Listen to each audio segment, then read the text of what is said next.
Hey guys, welcome back to the channel. There's 3 topics that I want to talk about in today's video. First thing is the Indie Direct. There's a game that I hope shows up there, and it's not the one you probably think it is. It's not Hollow Knight Silksong. Like, I have never played Hollow Knight. I could care less about the game, like personally.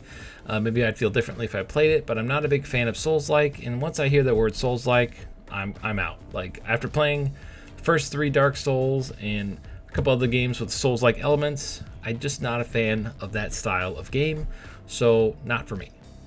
But maybe I'll look into it if it goes on a deep discount. We'll have to wait and see. The game I would like to see is a game called Ultra Pro Wrestling. Now, if you're familiar with my wrestling channel, I've covered it extensively. I've covered it quite a bit. It's probably one of my most anticipated games that's been in the works for the last couple of years.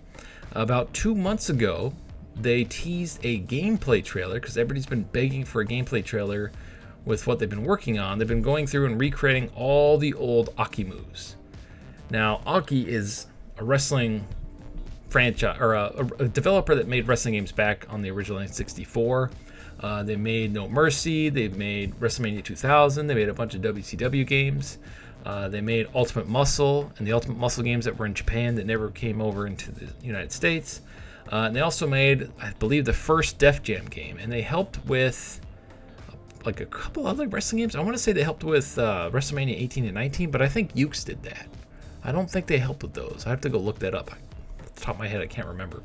Anyway, so if you ever heard of Aki, and you've been around long enough, I'm pretty sure you've played No Mercy.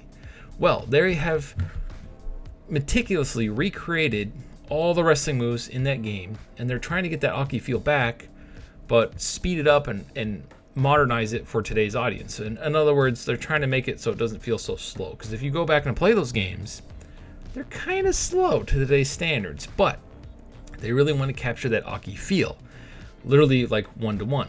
And what's really cool about Ultra Pro Wrestling and Hyperfocus Games as developer, they love the franchise. They love Aki engine and Aki stuff so much that they went and got the trademark, the name Aki, for their game. That is huge. They now own it. And so that's what leads me to believe, because Aki is pretty much synonymous with the N64, it leads me to believe that we might get that gameplay reveal trailer at the Indie Direct tomorrow. So that's the game I hope to see. I don't know what else they would show. Maybe the new Yuka Replay game that they've been teasing, like the remake of it. They might show Silksong, but it's supposed to be at the Gamescom thing for Xbox, so I don't think we're going to see that. I don't know. Hopefully we see a bunch of like either Switch 2 upgrades or just new indie games. Fresh new indie games that we never heard of, like Ultra Pro Wrestling, even though we've heard of it. I'm just saying like a huge update for it. And then a bunch of other stuff. We'll probably see a bunch of farming sims, probably see a cat game, a couple cat games, that'd be funny. But yeah, so that's the first topic. Second topic is Kirby and the Forgotten Land. Nintendo Switch 2 plus Star Cross World gets a new trailer. I'm actually super hyped about this game now. I have it on the original Switch, but it came out like when I was kind of done with the Nintendo Switch in general. After Pokemon Scarlet and Violet, after it looked terrible, ran terrible, and they never updated it, I pretty much was done with the Nintendo Switch, because every game that came out had frame rate issues, had performance issues, and so I have kind of moved on to the PS5 at that point. So I'm very, very happy to see that Kirby in the Forgotten Land is getting an upgrade with a bunch of new content. Because one of the things I always wanted out of the Kirby franchise was a 3D Kirby game. And when they finally did it, I was kind of done with the platform. I did play it through about half of it. So I'm very excited that I didn't finish it, because now it'll feel like a fresh new game with higher visuals, frame rates, and a whole new mode to explore. I know they added 3 new like big forms, like I forget what it's called, but like the big spring form, like the car form, stuff like that. They added some big new forms, but I wonder if they added any new abilities.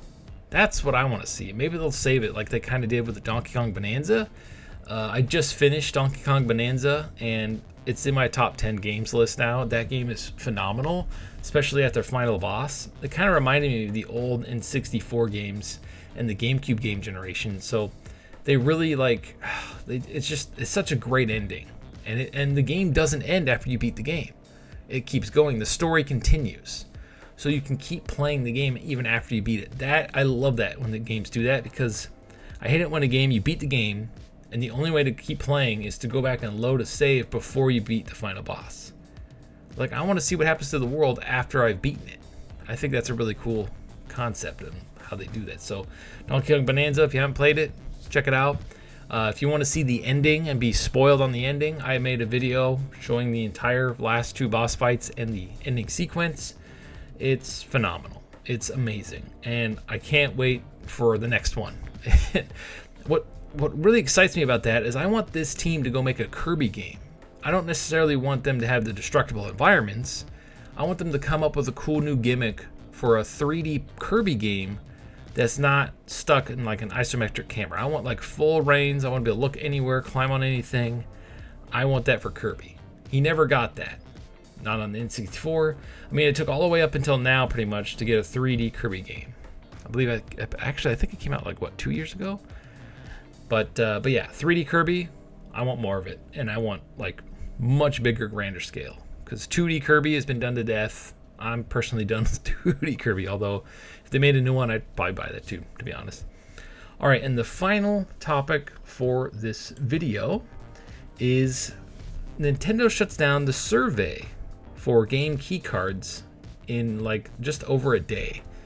That is very telling. Like, they probably got an overwhelming response of no thank you, we don't like game key cards. Hopefully they can figure out the key card situation to get smaller cartridges. I know that the only cartridge they offer is a 64 gigabyte cartridge, and they're pretty expensive. The only way to make the cost of those go down is if they order them in bulk, which, well, if they're expensive, they're not going to want to get them. There is a game, Mortal Kombat Collection, or I think that's the name of it, where it's like all the old school Mortal Kombat games. I believe it's $50 on the PlayStation 4 and PlayStation 5. Don't quote me on that. And it's $10 more for the Switch 2 edition because it's actually on the cartridge. So if we have to pay a little extra to get it physically on the cartridge, personally, I'm okay with that because I actually want my games, physical games, to be physical. I don't want them to be on a stupid key card or digital code. I mean, at that point, if you're going to buy a game key card game, you might as well just get the digital code, because something happens to that key card, you can't download it anymore. I made a video talking about how key cards, the only redeeming quality of those is that you can trade them in.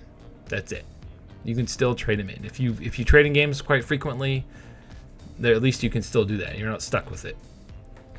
But yeah, so key cards, I guess they got their information. Hopefully they can figure that out. What I hope doesn't happen is that something like Madden or Call of Duty or heck, WWE 2K25, they come out on these key cards, although 2K25 is not on a key card, but you know what I'm saying here. If the sales are really, really low for Madden, they're going to see that as, oh, I guess Nintendo fans don't like Madden, so we're not going to put the franchise on the system anymore. It's like, well, no, they want the game on the system, they just don't want it on a stupid key card. Although Madden is one of those games where I feel like it shouldn't matter because it's Madden. They release a new one every year, and after the new one comes out, the old one's pretty much worthless. So even if you did want to trade it in, well, hopefully you trade it in early because, yeah, they go down pretty cheap after the new one comes out. This is be mainly for like games like Street Fighter, Sonic, like, the big games that aren't necessarily sports games. Like if sales start plummeting, well, that could really damage the Nintendo Switch 2's momentum that they've built up within just the first 2 months. What if it just falls off a cliff because of the game keycard situation? That could happen. Like, it's doing great now. They're selling a crap ton of systems, a crap ton of games and stuff. But what if all of a sudden people realize what's going on with the game keycards? They realize physical gaming is pretty much dead for us old farts, and then the sales just fall off a cliff. I don't really see that happening, but anything is possible. So with the tariffs, with prices going up pretty much every other month for these systems, like the old systems went up in price, which is crazy to me that an 8-year-old system got a price increase. That is insane. That is absolutely insane. I don't know, man. The future of gaming looks weird. Hopefully Nintendo can figure out this game keycard thing, because honestly, I will never buy a game keycard, ever. I'll just download it if it's not available on an actual physical cartridge. And maybe that's what they want. Maybe they just want you to download stuff, and they don't really. They're trying to kill physical games. Maybe that's what's happening. But I think they still want that retail presence. So we'll just get a code in the box for the Switch 3 or whatever the heck the next Nintendo system is.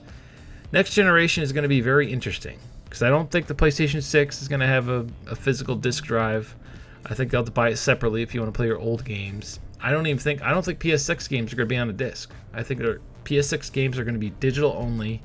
I think their new handheld is going to be digital only. That kind of makes sense, because it's going to be kind of hard to play a disc-based game on the go.